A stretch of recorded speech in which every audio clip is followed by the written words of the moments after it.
Go live, going live.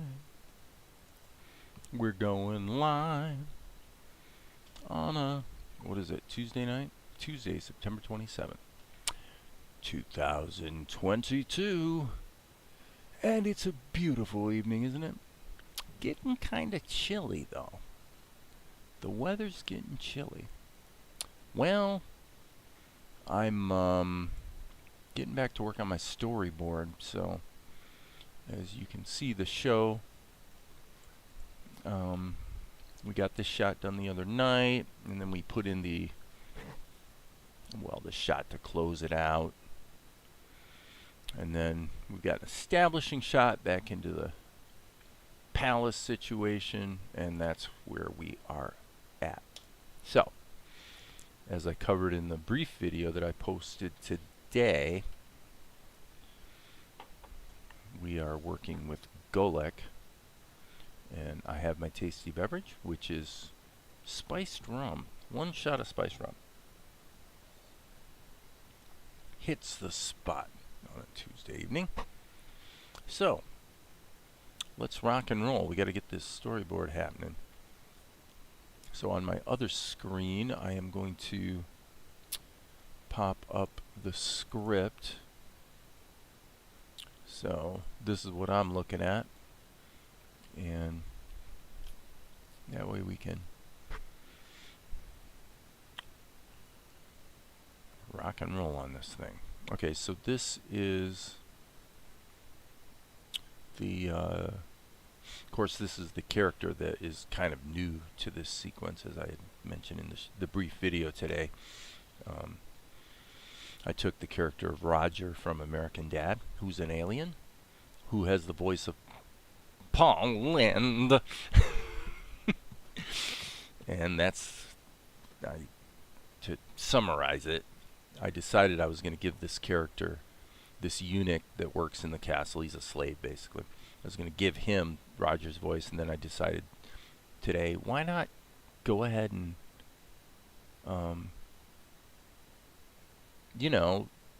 make his character design kind of based on Roger too. So that's what I did. So anyway, fun stuff.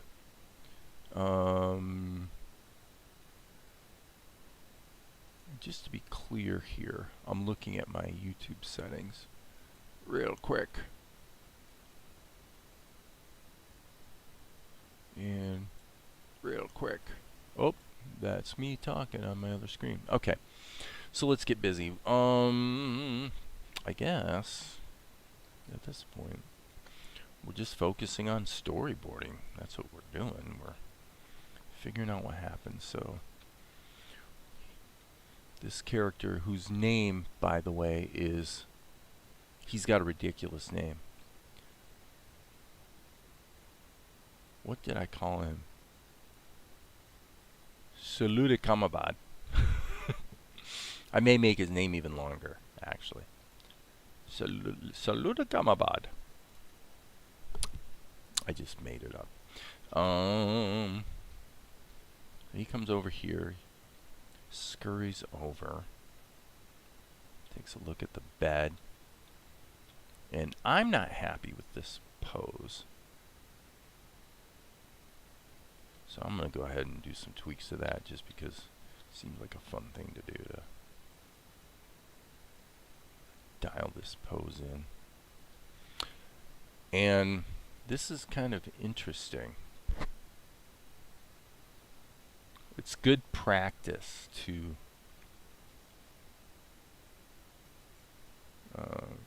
think about, really seeing it in your head. What is it you're trying to do here, And by the way, I'm noticing also while I'm here and thinking about it, that I think the weighting of his head, it's actually sagging a little too much. So let me think about this.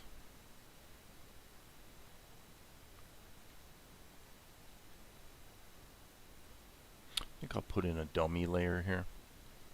and add a keyframe so that I can kind of sketch some ideas, and then when I decide I like what I see, I'll just bake it down into the other layer.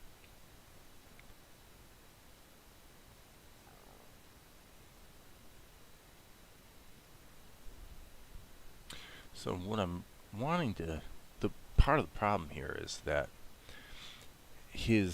the way his one arm is holding his other arm is kind of important to the sort of attitude I'm trying to capture. So I'm trying to think about, but we can't see his elbows, so I'm thinking about how we might be able to capture that same feeling without necessarily being able to see the elbows. Not quite it. So yeah, I'm just having to fiddle with the... Now that's actually kind of interesting. Okay. What if we actually put both of those in there?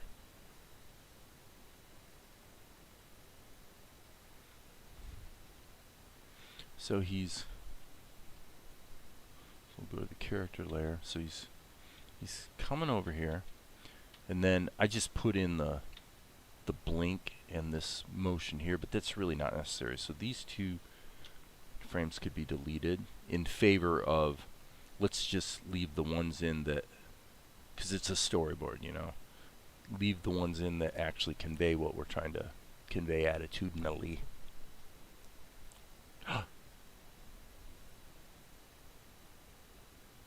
Yeah, so we need to be on this layer to actually see that. So okay, let me bake it down, because I think I like what I see, and it'll make life easier if we bake this down. So there. So now we've got, he comes up. Oh, Golic. Oh my, you are a messy boy.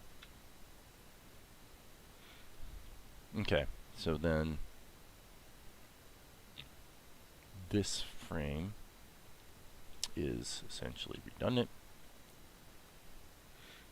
And then Golic shows up, so let's put Golic in an updated version of this one. Control Shift V. Hey. Seriously?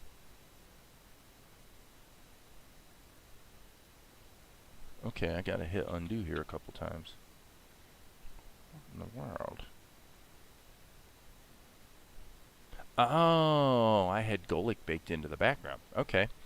Well, I guess that could be somewhat problematic then, but all that means is that we just have to move this back to here. So, then Golic shows up. And he turns. And, okay. So, hey, good sunny morning to you, Ross.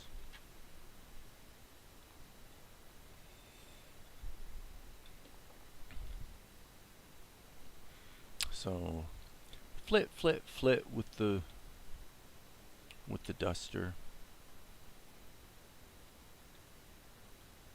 Flit.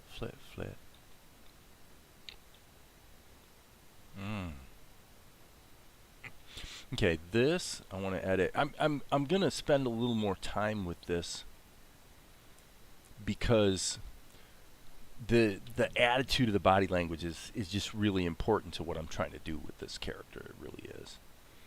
And as I stated, I'm certainly not trying to offend anybody by having an overtly gay character. I just think it's a fun character. I mean, come on, my sister's gay.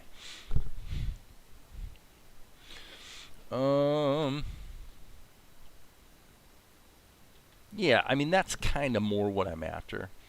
I'm looking for that sort of effeminate kind of thing.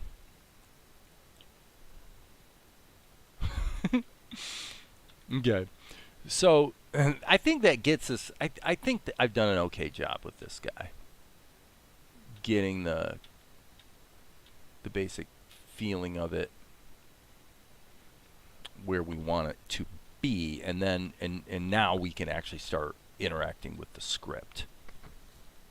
Right? Hey, Sifter, taking a break from Salt and Light. No, this is Salt and Light. This is a. I just wanted to have a character that's a little more, I guess a little more Seth MacFarlane. And no, this is a serious scene in a way with Golic, but this guy's sort of the comedy relief. So, nope, I'm taking a little bit of liberty with the designs to have a little bit of fun with the character design. So that's all that is.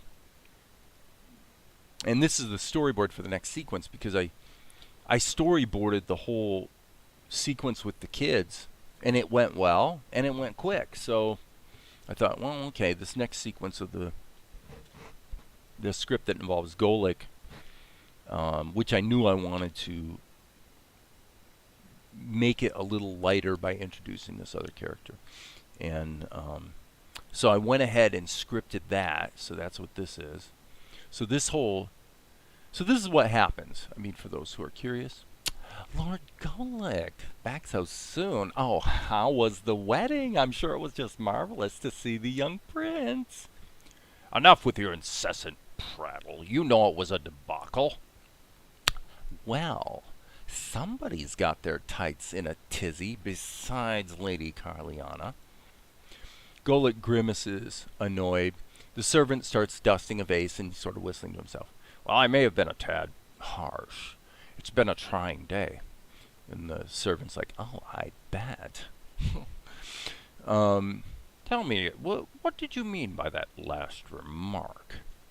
And the servant says, oh, well, it's none of my business what goes on. Golic says, speak frankly. What did her ladyship say? The usual. My daughter this and Golic that. Everything was too rushed and careless, and oh, now my tiara's missing. Golic says, wait, what about me? What did she say? Well, it was odd.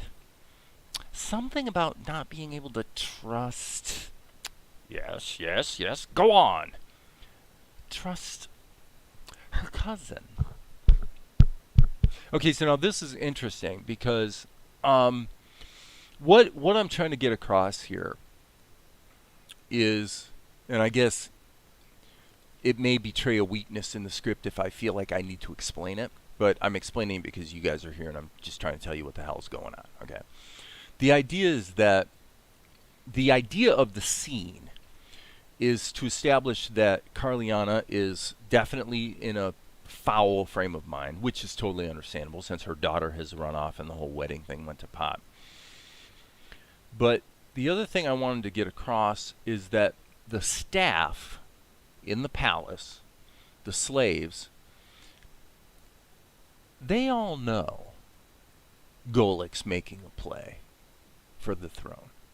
Okay, so he's being a little cagey about the fact that Carliana said something about being upset with her cousin. It's not common knowledge that Carliana and Golic are cousins.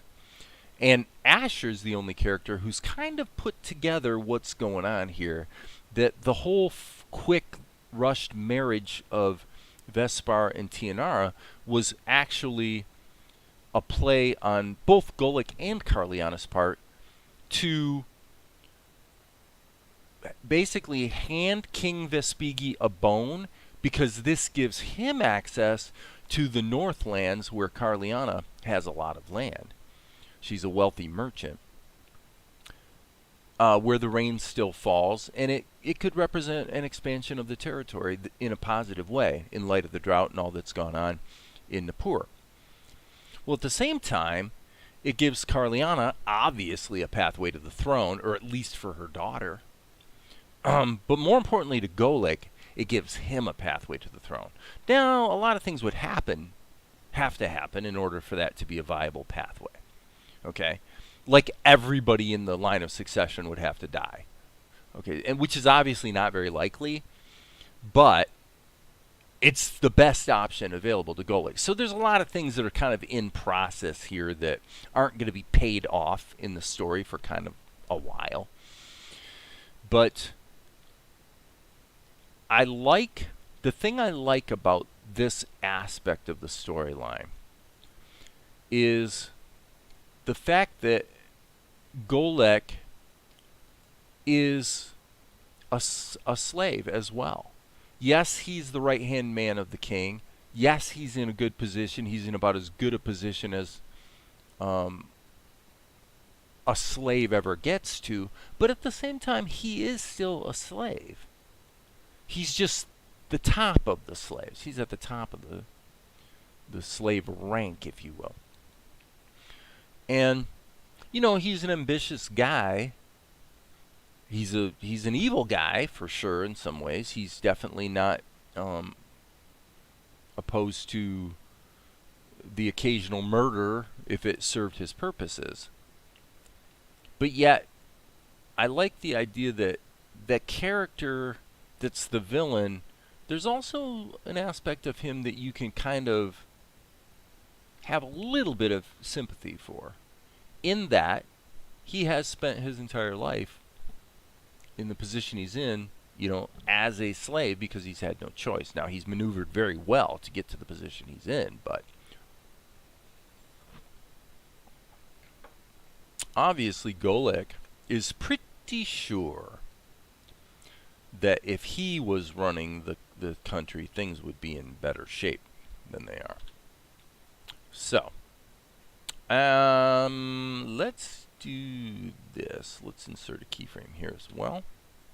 And then go back to the characters, because the next shot really is coming back to Saluda Kamabad. Saluda Kamabad. I don't know if that's going to be his name, but I want to have it be like a stupidly long name. And I want to have Golek say it like, tell me, Saluda Kamabad. It almost needs like 3 more syllables to actually be the silly thing that I kind of want it to be. But we'll see what I do with that. We'll see. All these things are in a somewhat fluid state. Okay? So let's just assume we're going to have Golek in the foreground here. Probably as a silhouette, frankly.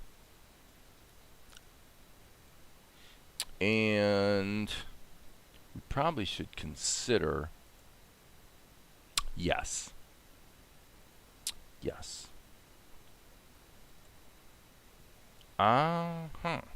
This is interesting. Okay. I was going to say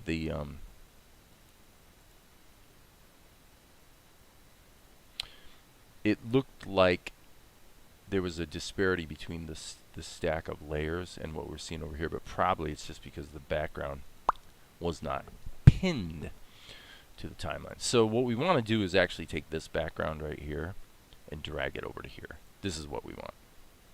Okay, so then we can go back to the character layer, and as I said, we'll put Golek in the foreground as a silhouette. So just to make it clearer, I'm going to go ahead and actually erase around like that, so you can see that Golek's in the foreground.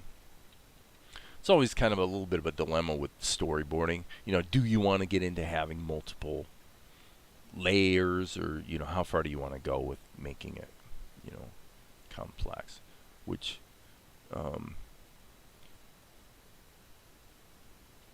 Monkey or Comic Relief, Monkey L or Comic Relief R.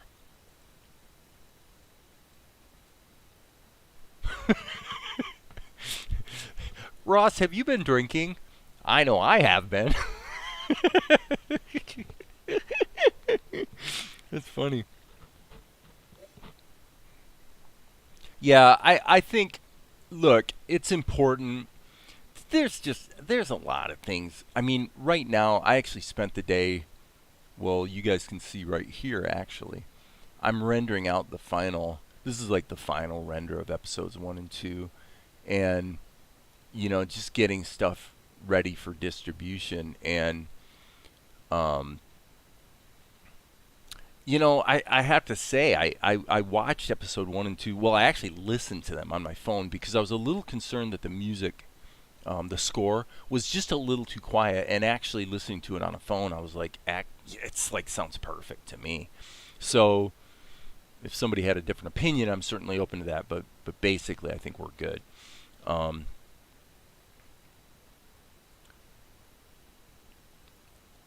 but I do feel like I've come a ways on every level, drawing, animating. I've come a ways since I started this thing. And I'm definitely more determined to not try to pander to what I think the audience will like or want, but just please myself, right? And for me, that means I need to make myself laugh. I mean, and I like this. To me, I'm having. I think the idea that this character is an homage to Roger, that alone is funny to me. Although nobody else would probably think so. But, and by the way, I think I'm going to do something here. I think what I'm going to do is I'm going to take all of the background images. Excuse me. Let's do a hue shift. I'm going to rotate this. Okay, why is it not? Oh, there we go. I want to rotate this around to blue, I think. And then probably, I mean, I guess we could turn the alpha. Did I just do that as a, okay, I did. I want to make sure I did it as a multi-frame. Okay, that's just to make the characters easier to see with the contrast between the red and the blue. So anyway, once I get the storyboard done, I am going to definitely have plenty of work to do. So part of what makes this whole bit fun, I would say, is that when I draw the character, the first thing I'm doing is drawing Roger. I'm actually going to draw Roger every time.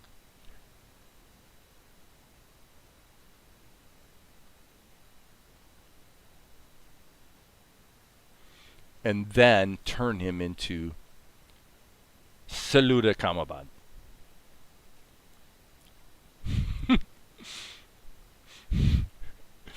Okay, so you take Roger, which of course Roger has gills on his head,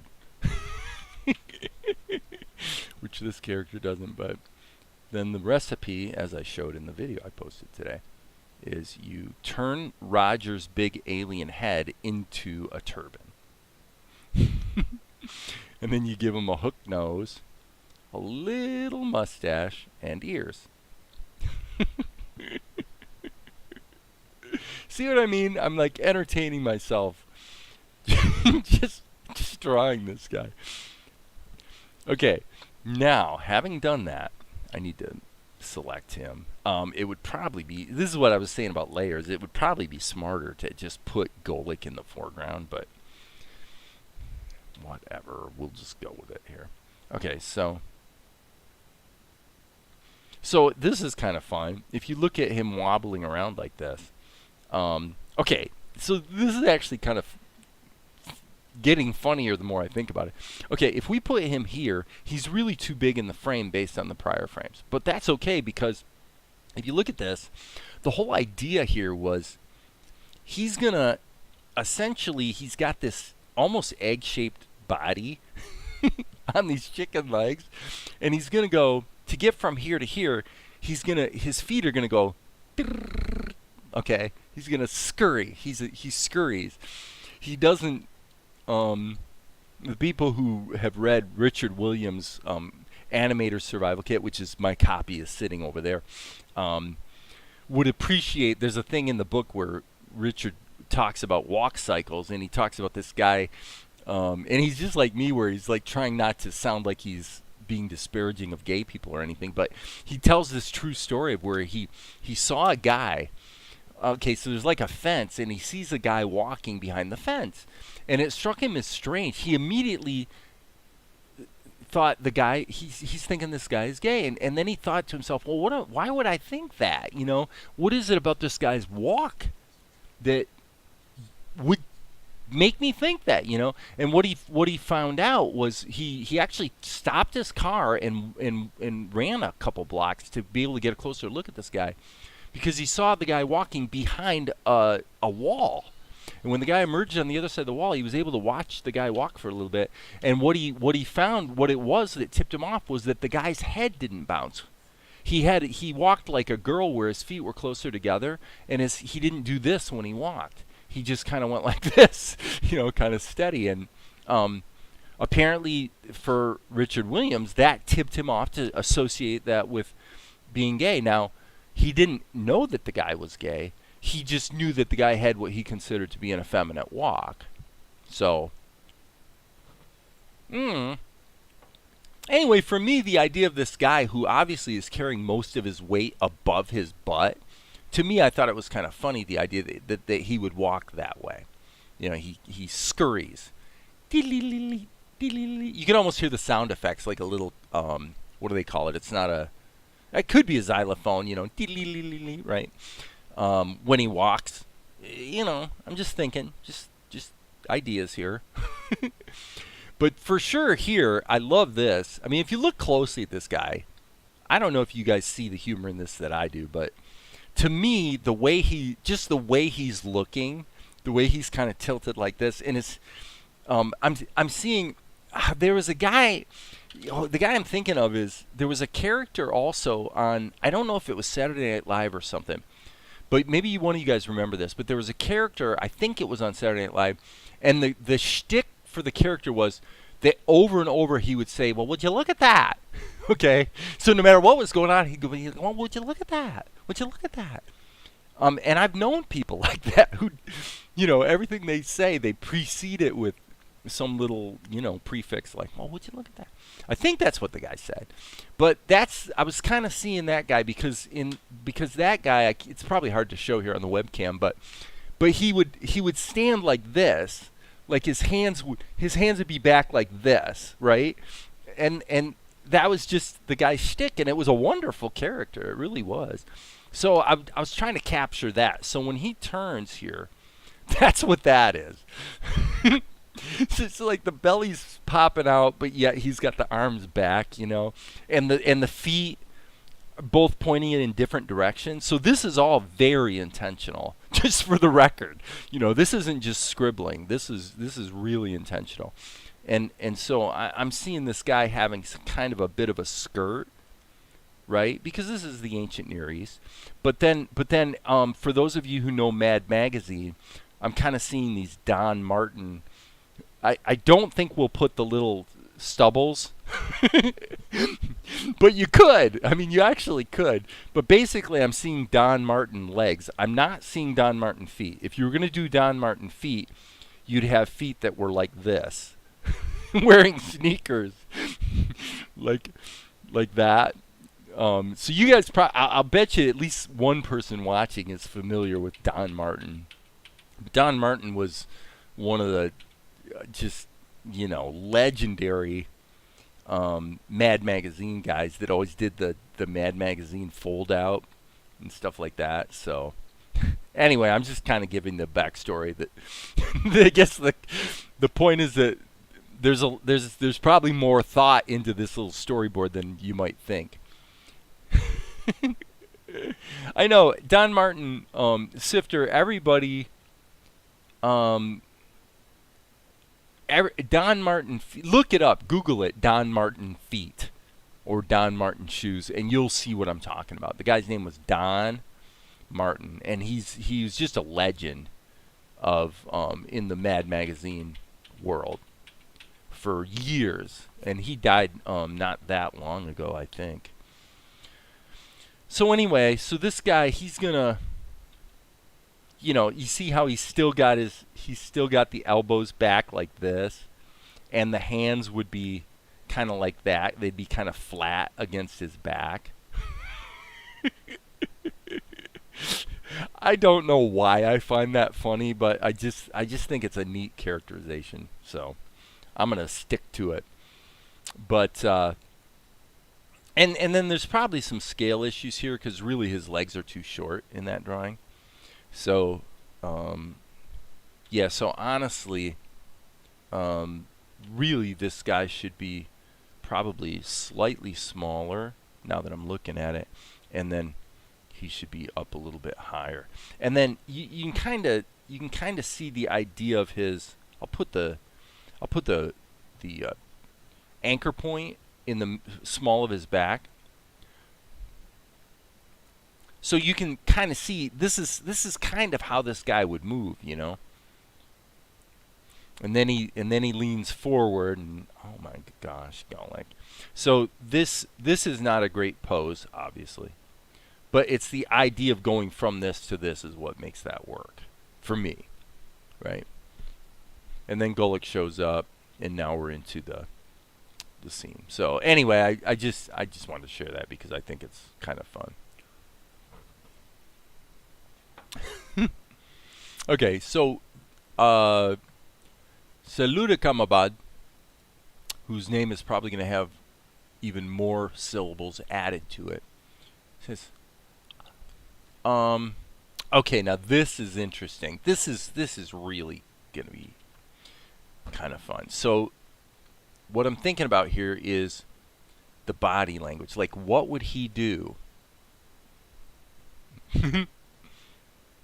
So he kind of turns. He's kind of surprised by Golik walking in, you know. And then he turns to Golik. What would he do? You know, he might.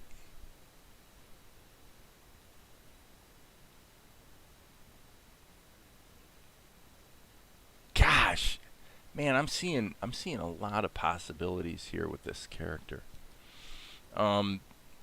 First of all, let's go ahead and pop the silhouette. Let me think here. I thought I had a silhouette of Golik. I did. I've actually got a silhouette of Golik here. So that means I can erase him from this other layer. So actually that makes my job way easier. So on the character layer, let's just get rid of him. Let's get rid of Golik. Okay, so now we can just focus on this character, and now we can stick this back in here, and we'll make a quick correction. In fact, truth of the matter is, Golik really doesn't show up until here. So Control Insert, and we'll just get rid of this keyframe, and that's starting to make sense. Okay, so there's Golik, and okay, so thinking about the rule of thirds and whatnot, I'm gonna say I really think I want to shift him over a little bit, and let's take this guy and shift him over as well. So what's interesting about this shot to me is that this would really be the second shot, because we really need to get him from here,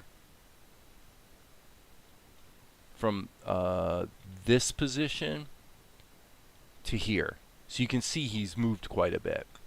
Alright, so let's actually take him, and this will actually help with the rule of thirds thing.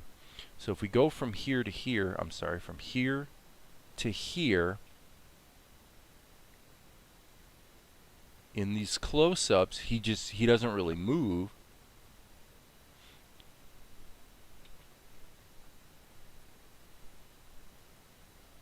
So that means, hello, we're in erase mode. So that means in this frame,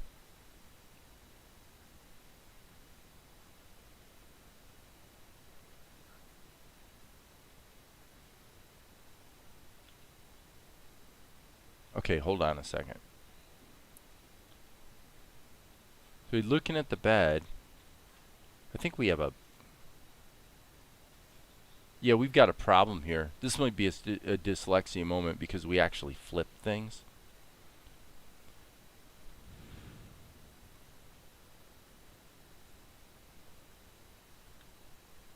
So this is we're looking at him basically from kind of from the perspective of the pillow. And if we saw him from the perspective of the pillow, the doorway would be, that's the problem. Okay. Sorry guys, but I'm kind of glad I noticed this. So this doorway, this is wrong. this actually needs to be over here. Yep. And we'll just flip Golic. It'll be a lot easier to flip Golic than to flip the door. So we'll put that there. And I think that Saluda Roger come about. Now that's a good idea, Ross. Hide the word Roger in his name. That's actually a really good idea. I'm going to consider that. Good thinking. Okay, so now let's go back to our character layer. You know, we're just figuring out the storytelling, you know? So there's no right answer here. Now here, the interesting thing to me is I want him to you know, lean. I want him to shift his weight. I don't want him to move, right? It's something about this guy.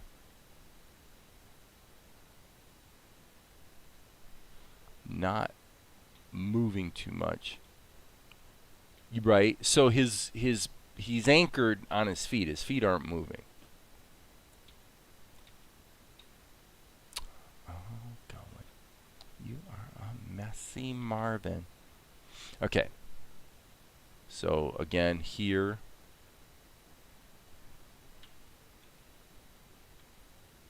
And then this needs to be flipped. We'll just flip it.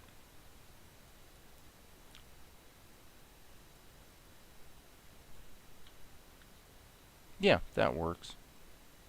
Okay, so now the logistics of the shot actually make a lot more sense.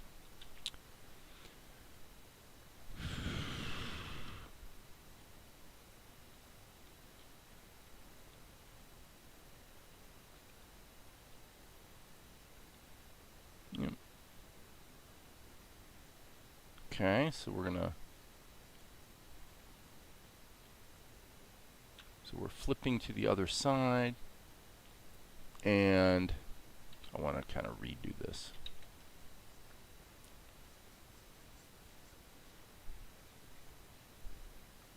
So again, I'm going to start out by drawing Roger. I'm not going to worry about the next shot for a bit here.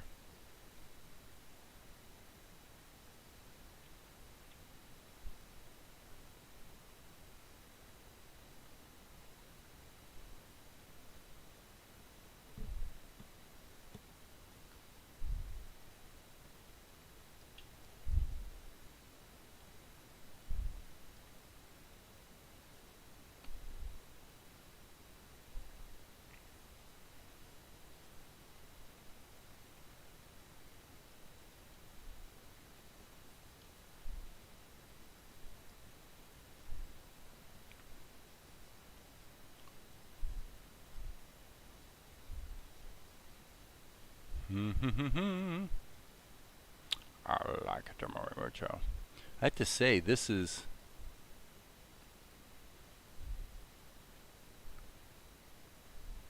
challenging. Storyboarding is actually challenging when you are letting the story unfold a bit through the storyboarding process, which is probably pretty normal for animation, but I usually don't work that way. I usually have what I call a proper script first.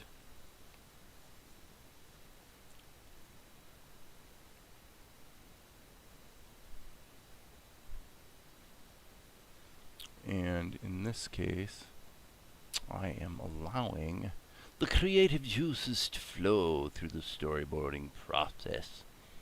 And oh, isn't it wonderful? It's nothing but fun. Nothing but fun. So this, let me double think this here a little bit. Yeah, I think I am going to make this bigger.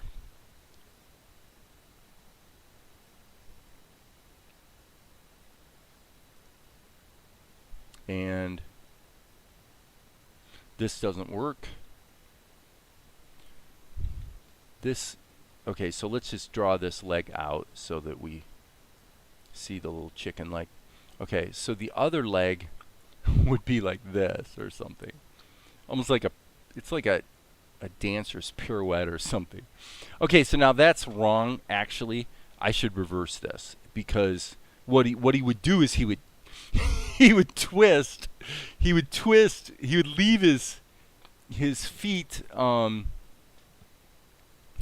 he would leave his feet planted and twirl his whole body on his feet, right? So his legs would cross. So I've got the legs crossed wrong.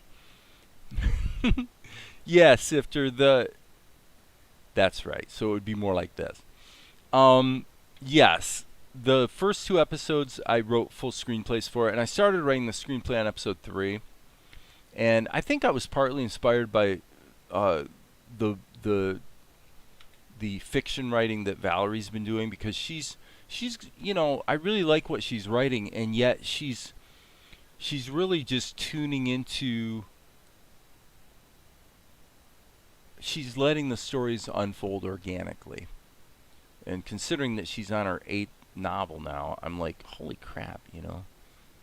And I kind of gave it some thought. I thought about, geez, what did back in the day when Stan Lee and Jack Kirby were cranking out all those great comic books that are, they define pop culture today, but back then when they did it, they didn't think about defining pop culture. They were just trying to get magazines on the shelves so that they could make a buck and move on to the next comic book. So I was just thinking about that because that methodology worked. It worked well. And the whole serial fiction format, there's a lot of interesting things about that. And so I thought, you know what? I'm feeling a little constrained by the methodology I was using to write the script. And so I said, what if I just let it flow and use the drawing process and the storyboarding process, and allow myself to let the visual part of it maybe prompt some creative ideas. And what I found so far is it really does, like, a lot. And so I'm like, okay. And the results that I'm getting are entertaining me better. So to me, that's a win. If I'm having more fun, because as you guys know, animation is a lot of work. And if you're going to be doing a lot of work, you might want to have a good time doing it.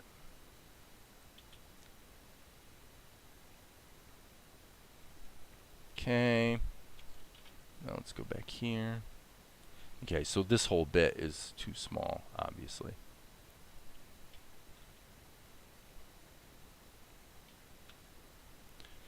I'll just make this a slight bit bigger. So yeah, that was the thinking there. And I figured I'd give it a try, and if I'm liking what I'm seeing, then I'll just keep going in that direction. As long as the basic dramatic requirements of the episode are met, obviously. Okay, so now this is an opportunity to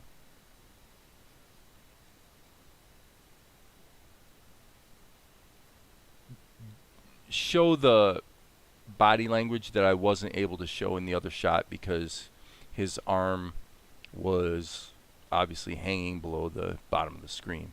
Okay, and I've done a pretty poor job here with it, but I'm gonna actually solo this layer so I can zoom in and really look at the body language. So I definitely feel like I want to have his hand something like this. Okay, but the idea would be that his elbow is being supported by the other hand. Like that-ish.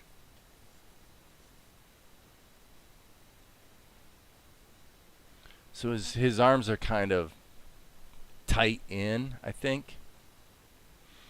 That's how I'm seeing it in my mind.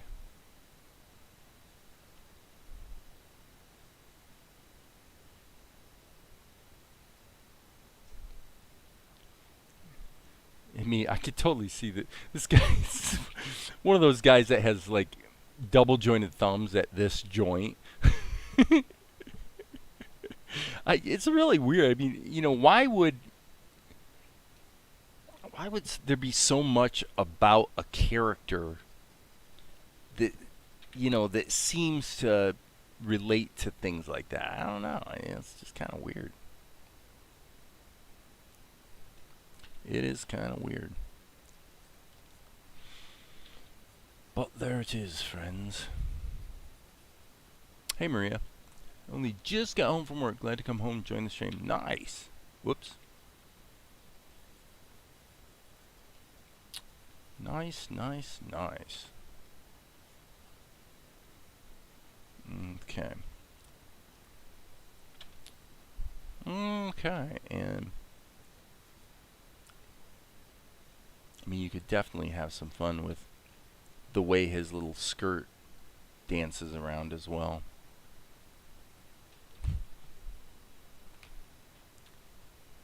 Now, what if, let's consider this possibility. I'm really just wanting to flow with the body language. What if this elbow did come in like that,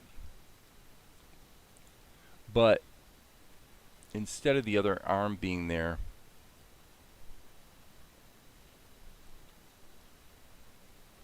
I think I probably like that better. The other arm stays behind, and I'm actually drawing too much of it here.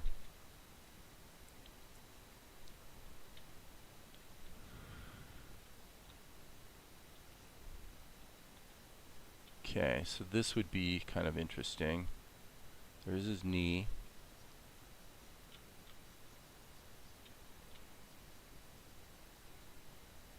Again, real chicken legs kind of thing.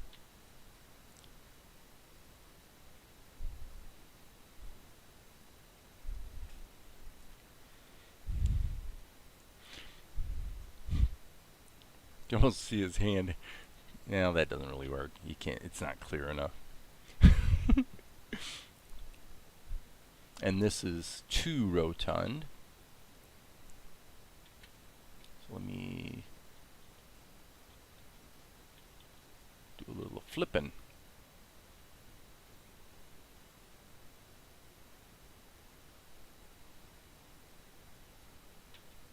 Okay.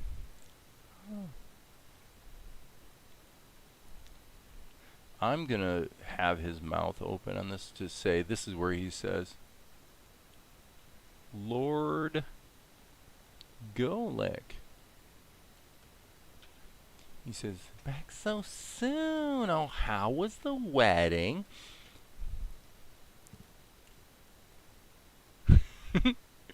How was the wedding? I'm sure it was just marvelous to see the young prince.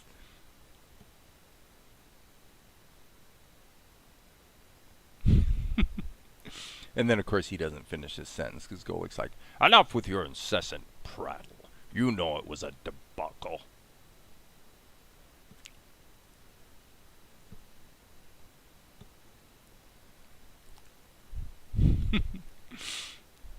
So I'm just going ahead and putting in a little bit of the dark lines just to make it really clear what his attitude and stuff are. Okay.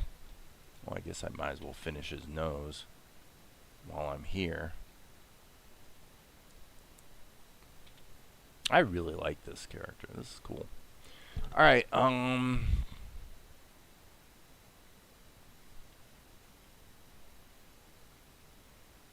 Okay. I'm going to keep going on this track, even though I'm probably putting in way too many animation keyframes. Come on.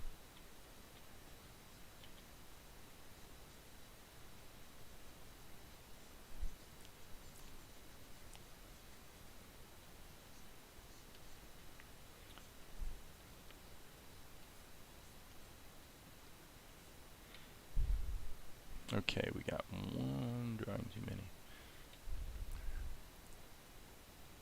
Okay, I don't like the second hand out like that.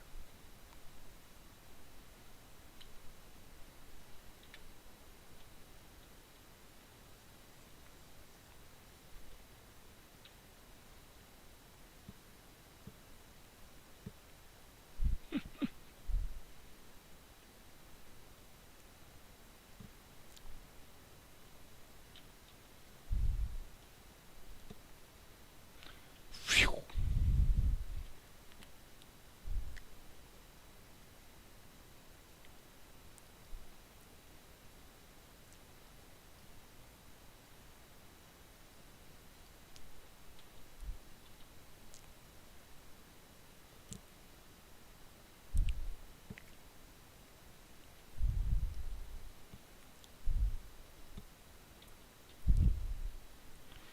It's probably pretty clear that you guys are like, dude, why are you doing this serious adventure cartoon? You should be doing something silly. Well, I want to. I definitely want to do something that's more of a comedy kind of thing here before too horribly long. But, one thing at a time. One thing at a time, friends. One thing at a time. I'm going as fast as I can. N key.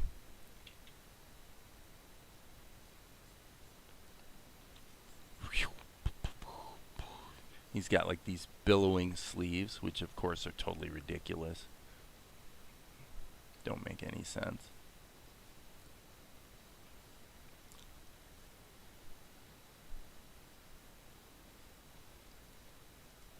Oh, come on, Krita. Ah! I hate that.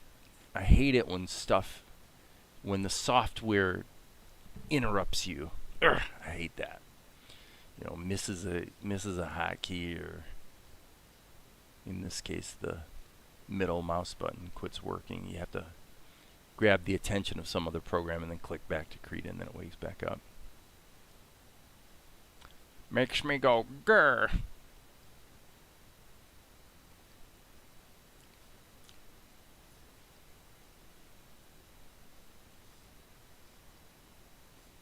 You know what I mean. Whoops.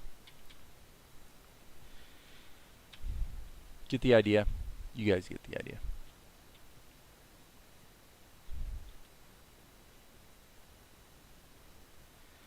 Okay, and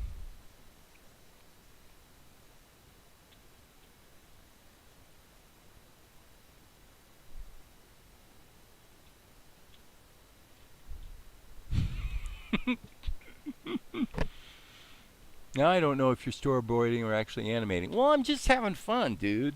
That's what I'm doing. I'm just having fun. You know? Isn't that kind of the point here, really? You know? Supposed to be having a good time.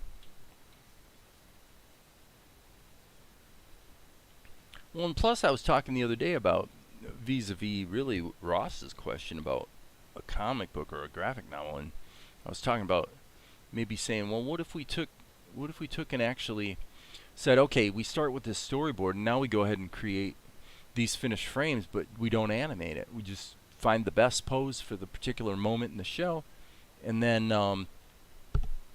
create a webtoon. And then, but do it in such a way that the assets you use in the webtoon can all be used to immediately launch into animating. It's just something to consider.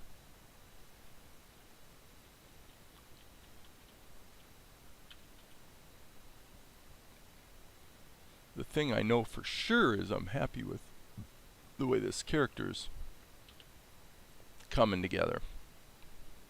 Okay, insert and insert. Boom. Turn the skins off. Okay.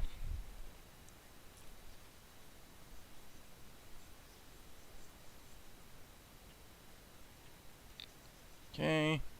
Golik's basically a sphere on top of a cylinder, pretty much.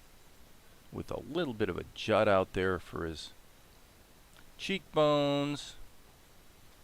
And then, of course, he's got his goatee. That'll take so much discipline. If you set things up properly, animating the webtoon can be tempting. Yeah, I mean, whatever. What's it matter anyway, you know? I mean, I say, let's just do what we want, and if it works, it works. If it doesn't, it doesn't. So I don't know if I'm going to do that because I don't know if I really want to do it. It'd be cool to... I mean, I think I like the webtoon format. I think you can create some really beautiful stuff in that platform or that format. So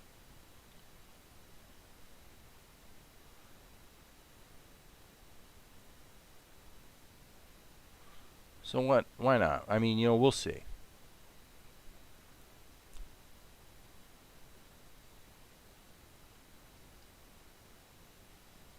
I haven't drawn Golik in a while, so if this goes sideways and I have to redo it, that's fine. I don't care. There's usually a little more air between his eyebrows and his eyes, more like that.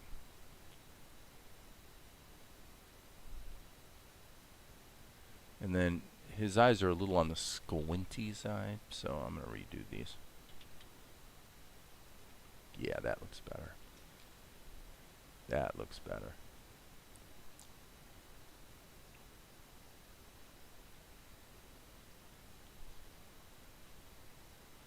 Like I said, I haven't drawn Golik in ages. So, it takes me a couple tries to get back in the groove. Whoop-de-doo. This is wrong. Boom. There we go. That's better.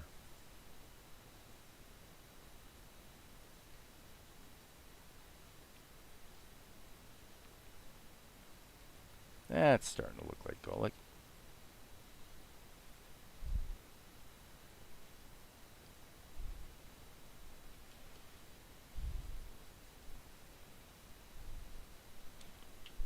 Yeah, that's pretty balanced drawing, actually, surprisingly so. Okay, we're kind of looking up at him a little bit. The camera's angled up a bit. Actually, you know what? Now that I see this, I'm gonna bring his eyes down even a little bit more. That looks more like Golik. Yes. And then I'm going to grab these eyebrows and just play with them now. Let's go ahead and hit liquefy and just kind of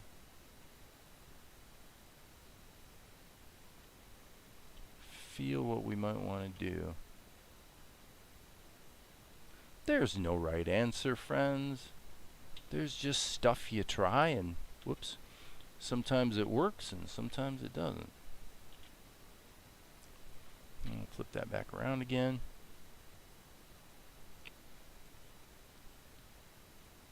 He's really annoyed at the moment by this guy. Well, it's not been a great day for Golik, because it is true that the wedding was a complete debacle. And now TNR is on the run, so we've got a runaway bride situation. Yep, that's starting to look like Golik, isn't it? Sehr gut. Sehr gut.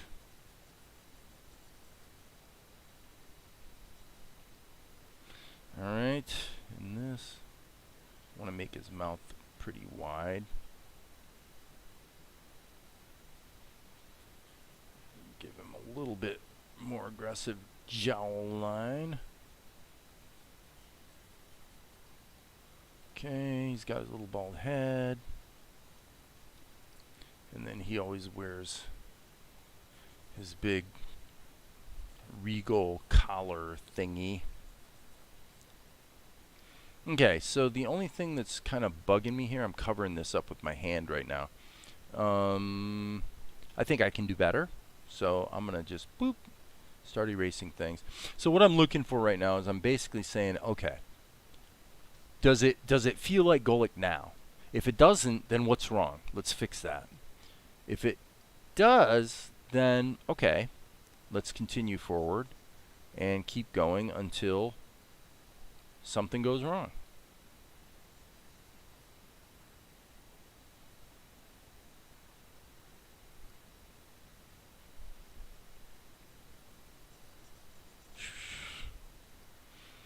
That's kind of the right shape, but it's a little large, so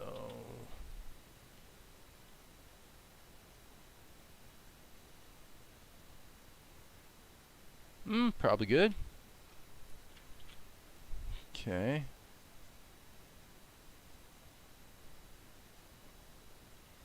That's not too bad. Yeah, there we go.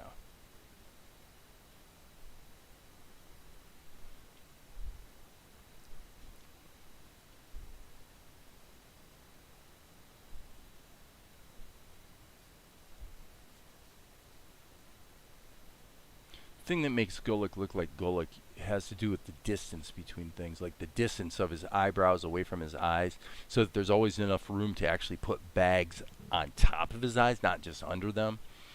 It's one of the real, it's just a characteristic that really makes him look like him, right?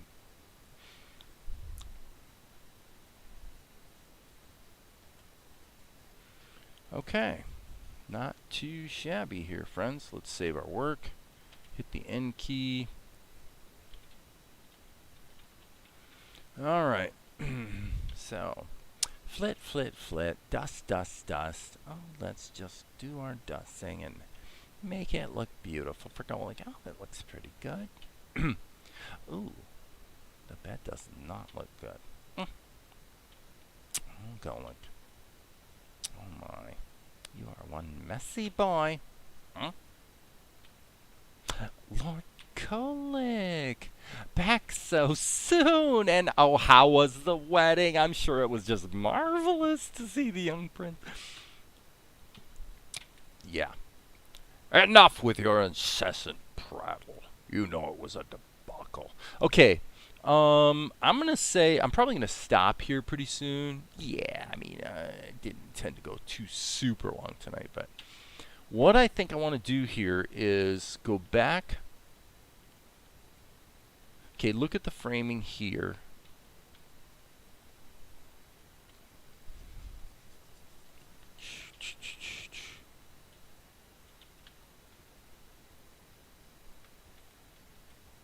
Okay, let's put this guy and let's kind of look down a little bit. So now we've flipped our point of view again.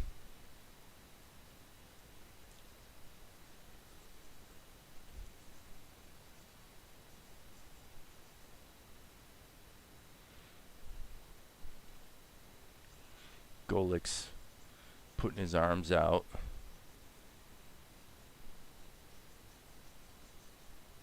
Oh, that's too rotund there, friends. So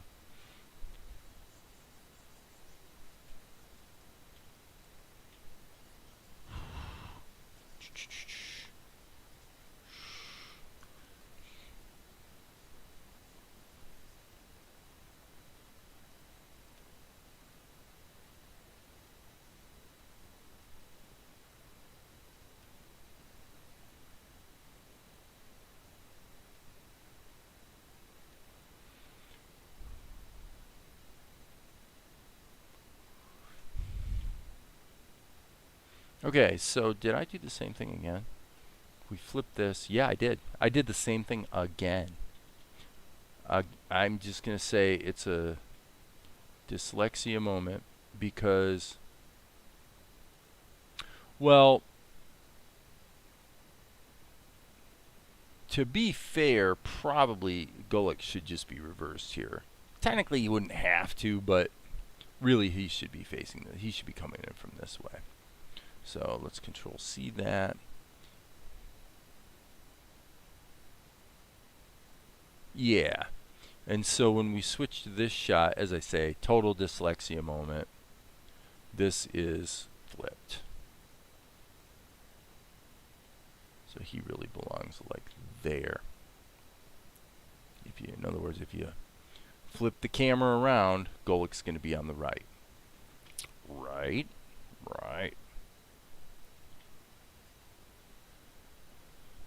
Hey, Golik, it's been a while since we've seen him.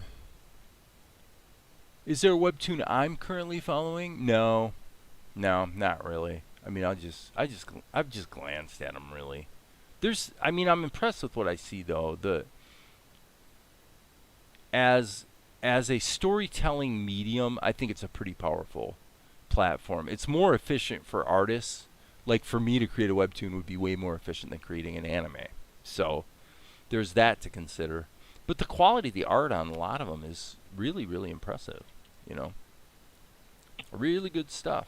So the entertainment value is there.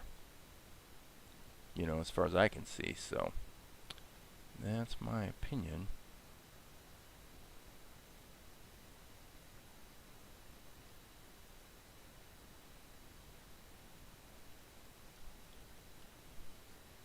Okay, let's take this. Kind of move that back. B key, double shift.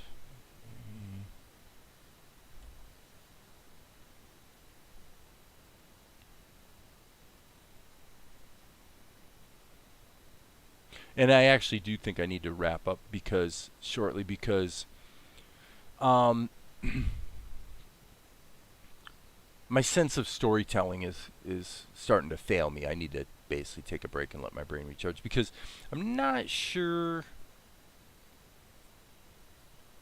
that the body language I'm seeing here in Golik is really what I'm after. So I want to kind of get away from it and think about it for a bit. So, but we'll get this kind of blocked in first. And actually, you know what would help this one a lot is get rid of these arms. Yes. Golik has reasonably broad shoulders, and he really would just be kind of standing there kind of on the regal side.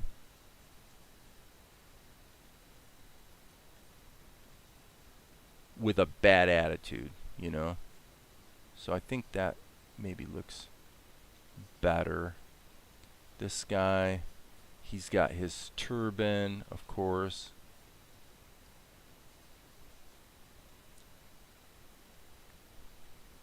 So that's pretty accurate to what he's supposed to be. So, okay, I didn't realize I had that extra drawing in there. So let's move that back. So he's like, oh, I'm sure it was so wonderful, the wedding, blah, blah, blah. Golik's like, enough with your incessant prattle. You know it was a debacle.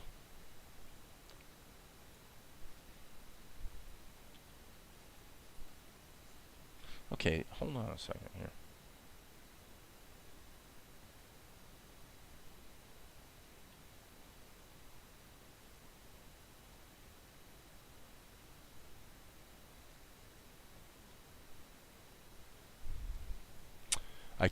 I tell you, I swear, people, this is a dyslexia thing. I'm sure of it.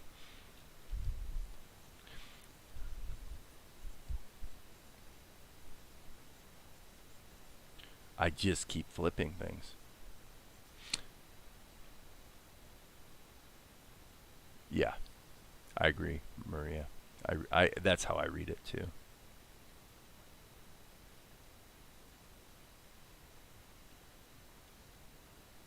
Okay, those eyes are actually too high. I mean, if we're going for the Roger knockoff.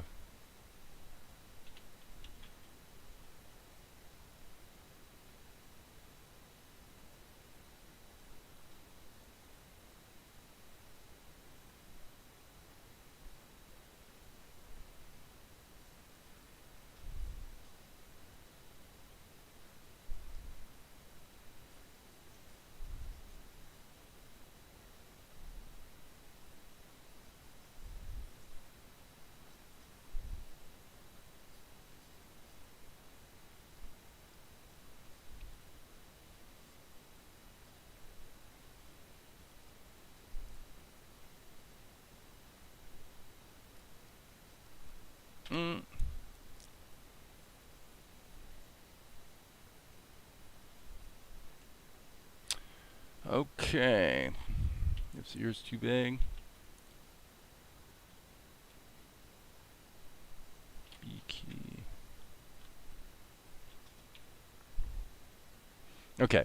Yeah, so I'm going to quit because I like the drawing okay, but it's not the acting. I'm starting to lose the acting, so I guess I've kind of spat out as much fresh creativity as I can for a while, and I need to take a break, and who knows, I may come back to it yet tonight some more, but anyway, I think that's it for me. It's been an hour and 16 minutes, and a quite productive hour too, I might add. So he basically says, well, somebody's got their tights in a tizzy besides Lady Carliana. So I think that's an interesting thing about this character is he's not intimidated to speak to Golek. They are actually of the same caste. And so I think the dynamics of what goes on among the servant class in the palaces, to me it's kind of interesting. But anyway, I think that's it for me. And if there are no questions, comments, or concerns, then I shall take a last sip of my tasty beverage. And I think call it good for tonight. So, okie dokie. As you guys know, there will. He's like Osric from Hamlet. I got to tell you, I've never read or seen Hamlet, so I don't even know the characters. Sorry, that's terrible. Shakespeare, I don't even know, but it's true. So, anyway, that's it for me. There will be more later, guys. See ya.